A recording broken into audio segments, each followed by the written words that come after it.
bonne attitude avec le Reiki, la bonne attitude pendant son autotraitement, pendant qu'on partage le Reiki pendant un traitement à une autre personne, ou alors pendant qu'on enseigne cette technique merveilleuse qu'est le Reiki. C'est à cette question que je vais tenter de répondre avec vous dans quelques instants. Mais tout d'abord, bienvenue sur www.invitationaubonheur.com.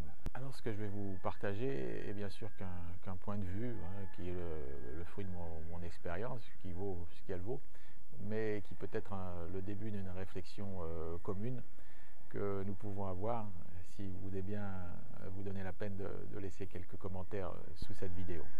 Alors pour commencer, ce qui me paraît vraiment le plus important, et plus important pour tout ce qu'on fait en général, c'est de savoir pourquoi. Quel est votre pourquoi? Pourquoi vous avez décidé d'apprendre le Reiki? Pourquoi vous avez décidé de vouloir le partager aux autres et peut-être même de vouloir l'enseigner aux autres?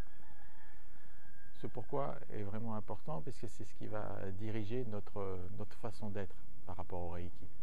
Alors, comme vous le savez, il est toujours bien important de pouvoir coucher par écrit ces réponses parce que vous avez peut-être plusieurs pourquoi, mais surtout laissez tout venir parce qu'il n'y a aucun jugement à avoir sur votre raison profonde de pratiquer le Reiki. Vraiment aucune, tout est bon et autant laisser également venir les zones d'ombre parce que c'est en les mettant à la lumière qu'on va pouvoir les éclairer et les transformer parce que vous savez que tout au long de votre pratique Reiki, les choses bougent, on évolue, c'est ouvert et c'est ce qui fait la merveille de cette technique, c'est que rien n'est figé. Donc tout d'abord le pourquoi. Ensuite, bien sûr, on a tous envie de quelque chose. Quand on fait nos autotraitements, on a envie d'une guérison quand on va apporter un traitement à une autre personne. On a envie également, quand on enseigne le Reiki, peut-être d'ouvrir les gens à leur possible. Mais si l'intention est très forte et très puissante et qu'elle fait partie du processus, cette intention doit être claire, bien entendu, mais aussi sans attente particulière. Ça veut dire que vous allez vous focaliser sur votre intention, bien entendu, mais sans s'occuper du résultat. Ok? Ça veut dire pas s'occuper du résultat, c'est s'en remettre.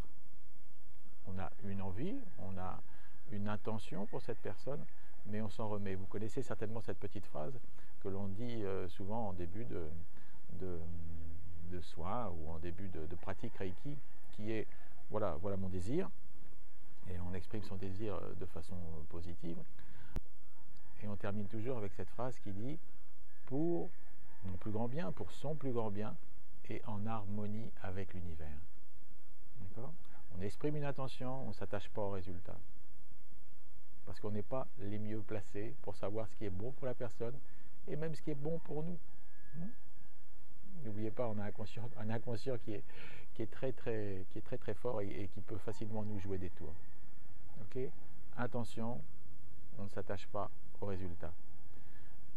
Une autre phrase aussi par rapport à l'attitude pendant l'utilisation de cette technique, de ce Reiki, qui est s'il y a guérison, ce n'est pas grâce à moi.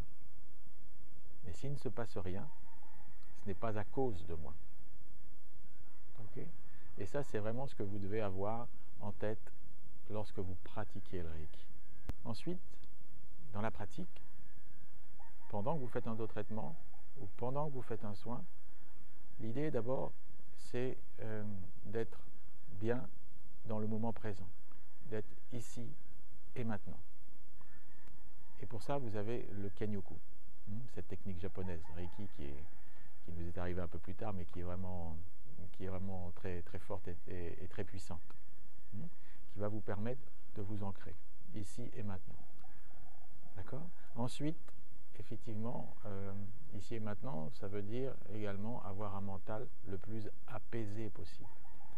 Alors vous pouvez utiliser vos techniques de méditation si vous en avez, vous pouvez vous focaliser sur une pensée douce et belle, sans la commenter, juste pour vous mettre dans le meilleur état d'esprit possible.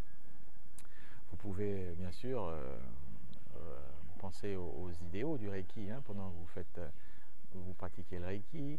Vous avez aussi, n'oubliez pas, pour ceux qui ont les symboles, voilà, visualisez, répétez les symboles à haute voix, même intérieurement si vous le voulez, mais vous savez qu'à haute voix, ça sera fortement bénéfique pour la personne qui entendra ces sons merveilleux. Voilà, donc l'idée, avoir un mental apaisé. Présent, ici et maintenant, un mental apaisé, vous avez énoncé votre intention, mais vous ne focalisez pas sur la réponse, car vous savez que c'est l'énergie qui travaille à travers vous.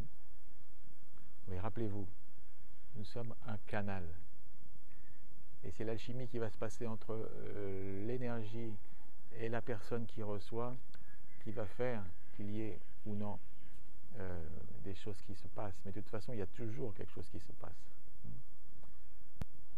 Et un point important également à ne pas oublier, c'est que si on n'est que canal, on a également une position importante et une responsabilité par rapport à ça. Ça veut dire que être canal, c'est bien, mais être le plus beau canal possible, c'est encore mieux. Et pour cela, il ne faut pas oublier de faire nos autotraitements le plus régulièrement possible.